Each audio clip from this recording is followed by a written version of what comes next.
早晨啊，細圖早晨。你諗住去邊啊？我去跑步啊，呼吸一下新鮮空氣。依家仲好早喎，就嚟8點噶啦，我6點半就起咗身。咁早啊？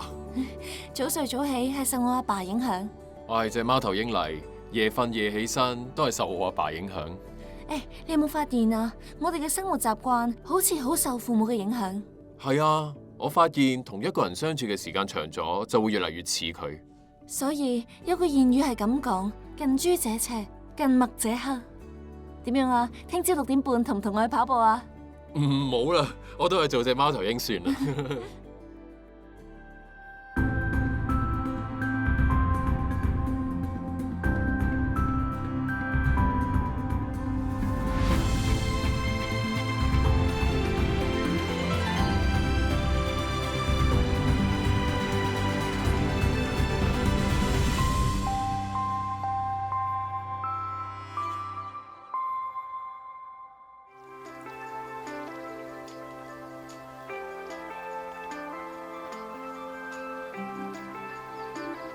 都似生得靚嘅地方都似。我覺得我啲壞習慣似我阿爸，佢哋啲優點，我覺得我都冇。我個樣似媽媽，性格似爸爸。個樣似爸爸，性格似媽媽。我覺得我嘅脾氣似我阿媽，然後聰明才智嘅話似阿爸。以前嗰啲人話啲女仔嘅智商都係跟佢阿爸嘅，係咪？所以我智商應該似阿爸，然後個樣都似阿爸，都似啊！我係佢哋兩個缺點嘅混合體啊！有時候喺生活上啲濕碎嘢，我會好似阿媽，就例如係去買嘢嗰陣，好中意同人哋講價。似我阿媽，無論係性格定係我對眼個鼻，其實五官性格都好似我阿媽。個人好心急，我都係佢把聲好大，而我把聲都係好大。一般講嘢就好似鬧交咁。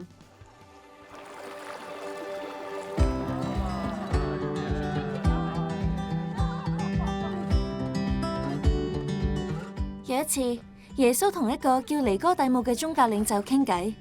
耶穌話：我實實在在地告訴你，人若不重生，就不能見神的國。人已經老啦，又點樣可以重生呢？尼哥底母咁樣問，耶穌就答佢：我實實在在地告訴你，人若不是從水和聖靈生的，就不能進神的國。我說你們必須重生，你不要以為稀奇。耶穌係第一個談論重生嘅人。重生就好似一男一女因愛而結合，孕育出新生命一樣。當上帝嘅靈同人嘅靈結合嘅時候，就會帶嚟屬靈嘅新生命。耶穌話：經歷聖靈就好似重生一樣，我哋一重生，靈就活過嚟，呢個係新生命嘅開始。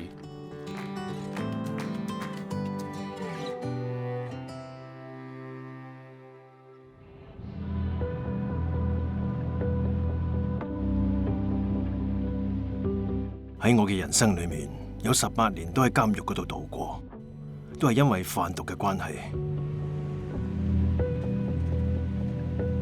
我嗰陣時賣嘅數量差唔多一個月有98公斤，一個月至少都有4、5萬新加坡紙。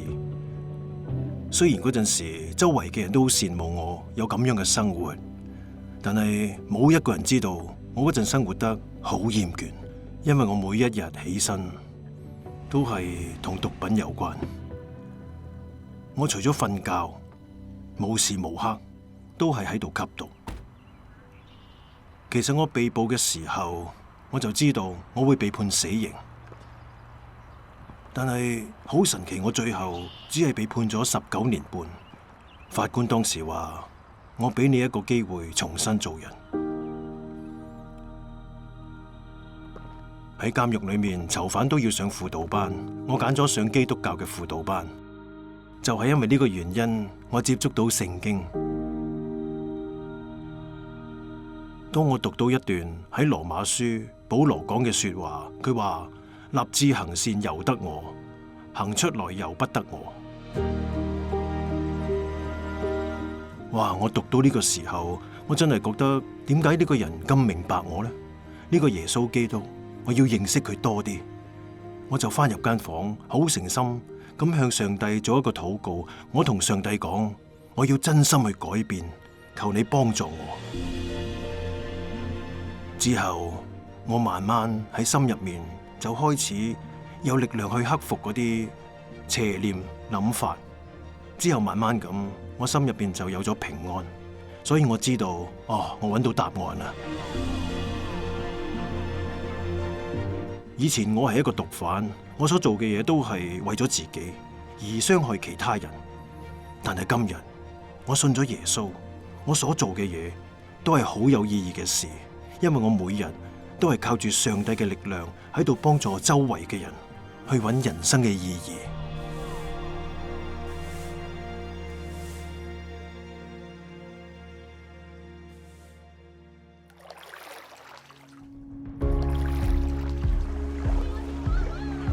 聖經入面羅馬書8章14到16節，保羅咁樣寫：因為凡被神的靈所引導的，都是神的兒子。你們所受的不是奴僕的心，仍舊害怕；所受的乃是兒子的心。因此我們呼叫阿爸父，聖靈與我們的心同證，我們是神的兒女。由屬靈層面去睇，我哋藉着聖靈成為上帝大家庭嘅一份子，從此我哋就係上帝嘅兒女。我哋唔單止係上帝嘅兒女，亦成為咗繼承人，冇一個地位比佢更崇高。耶穌用阿爸去稱呼上帝，阿爸係一個非常親密嘅稱呼。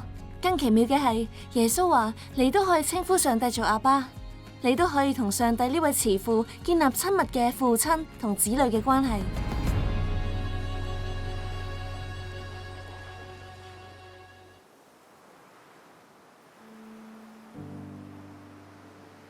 7歲嘅時候，我爸爸過咗身，之後到我8歲嗰陣，媽媽都過埋身，跟住我去咗福州兒童福利院。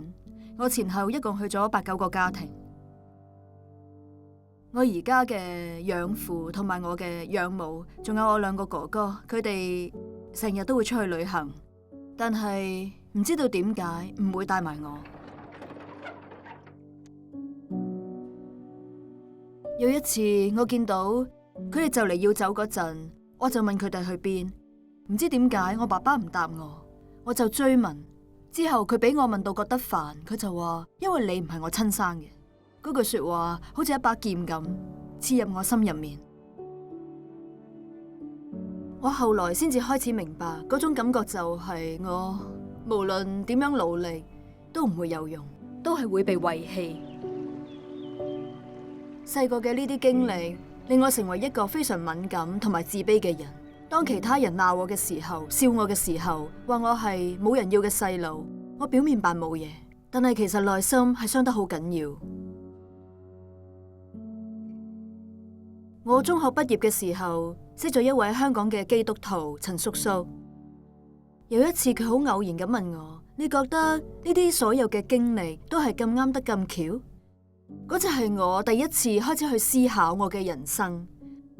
我就諗翻我嘅人生以前好多經歷，我冇誤入歧途，我冇識到壞朋友，我冇俾人拐咗去，我冇俾好多唔好嘅事影響我。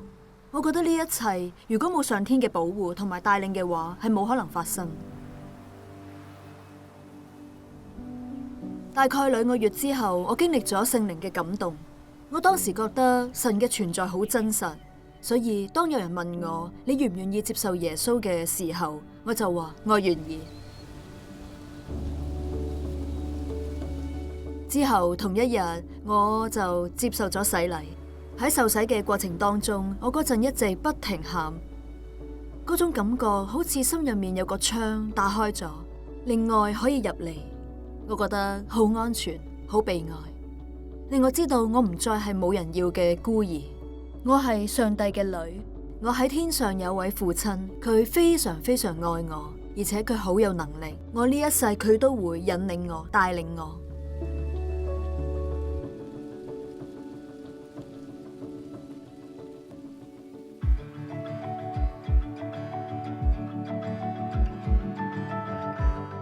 我覺得好似係我爸爸同媽媽乜嘢都知道咁，佢哋同超人一樣啊！我屋企人生咗呢對咁靚嘅眉毛俾我，中意佢哋，中意我咯。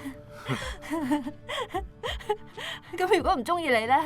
我中意我爸爸媽媽佢哋好簡單，就因為簡單冇咁複雜，所以先至會咁容易開心。屋企啲人話你太肥啦，你太肥啦，但過一陣又話你食啲啊，你食啲啊，你食多啲啦，好食啊！佢哋同好多家長唔同，佢哋明白我做每一個行為背後嘅目的係乜，呢樣係我中意嘅嘢。我爸爸雖然我哋屋企以前係好窮，但係嗰陣時佢都會捐款俾嗰啲有需要嘅人。當時佢話講到錢，雖然我賺得少，但係都比嗰啲人賺得容易。然後亦都會話賺到嘅錢係要分俾人用，唔可以自己用晒。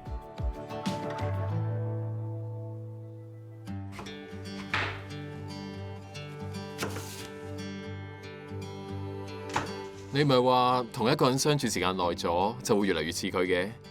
我發現我同我太太相處耐咗，除咗習慣語氣，連諗法性格都越嚟越似啊！係真噶，有啲人連個樣都越嚟越似添噶，所以有種講法叫做夫妻相。同上帝嘅關係都一樣，當我哋花時間同上帝相處嘅時候，聖靈會將我哋更新，令我哋更加似耶穌。保羅咁樣寫：我們眾人既然敞着臉得以看見主的榮光，好像從鏡子裏反照，就變成主的形狀，榮上加榮，如同從主的靈變成的。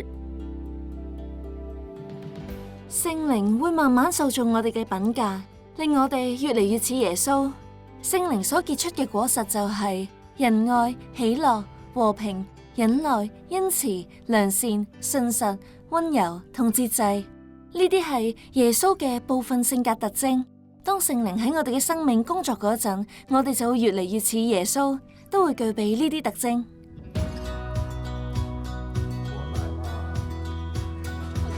當聖靈喺我哋嘅生命工作，我哋就會結出聖靈嘅果子。我哋會結出愛嘅果子，我哋會越嚟越愛上帝，會越嚟越愛人。跟住就係喜樂，喜樂同快樂好唔同。成為基督徒唔代表從此過住快樂嘅生活，一切一帆風順。我哋會遇到各式各樣嘅挑戰，而神應許俾我哋嘅係喜樂。喜樂遠比快樂深刻好多，係艱難嘅環境都攞唔走嘅。仲有平安，神應許俾我哋嘅平安，並唔止係表面上嘅，而係就算身處艱難患難裏面，內心仍然淡定。係一份出人意外嘅平安。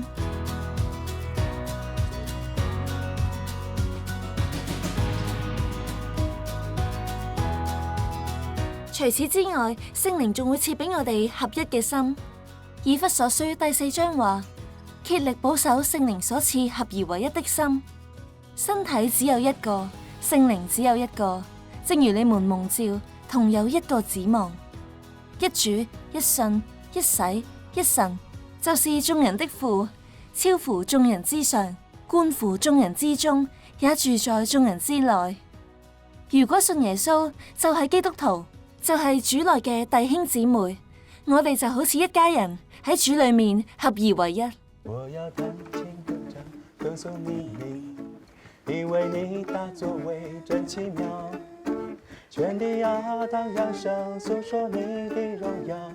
全心來讚美你，哦，哈利路亞，哈利路讚美主。聖靈會修補同醫治我哋同人嘅關係，將合一帶入我哋嘅婚姻、家庭同朋友之間，令我哋同屋企人同朋友嘅關係更親密、更和諧。哈利路亞，哈利路亞，你的手。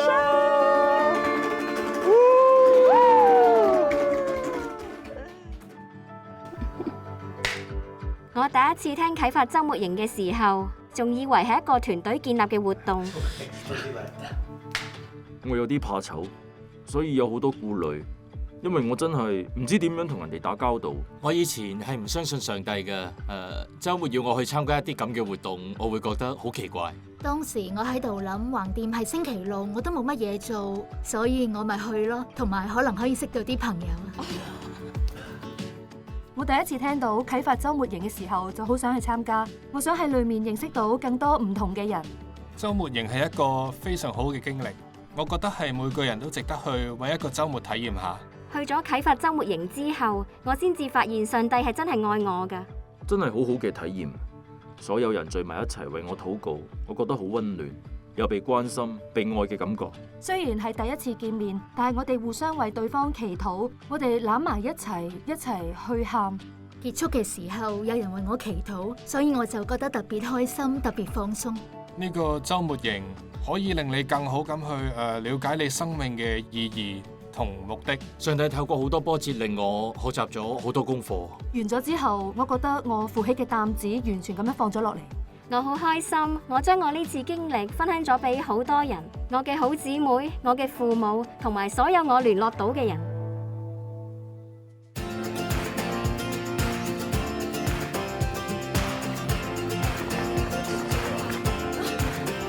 聖靈賜予每一個家庭成員唔同嘅才能，令基督嘅大家庭興旺。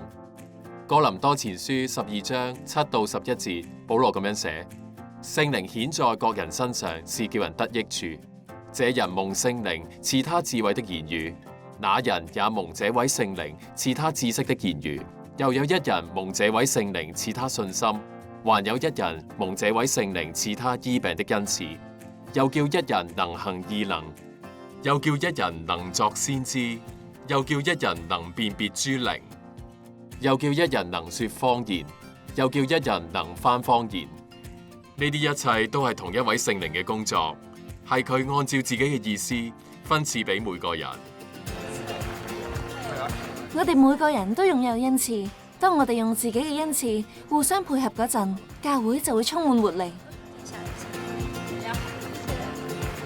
聖經入面第一本書《創世記》第1章裏面就提到上帝嘅靈，而喺最後一本書《啟示錄》22章17節裏面，聖經又話：聖靈和新婦都說來，新婦指嘅係教會，聽見的人也該說來，口渴的人也當來，願意的都可以白白取生命的水喝。呢一個係邀請，呢個邀請係俾每個人都嚟經歷呢個奇妙嘅親密關係，嚟享受上帝深不可測嘅愛，嚟投入上帝嘅懷抱。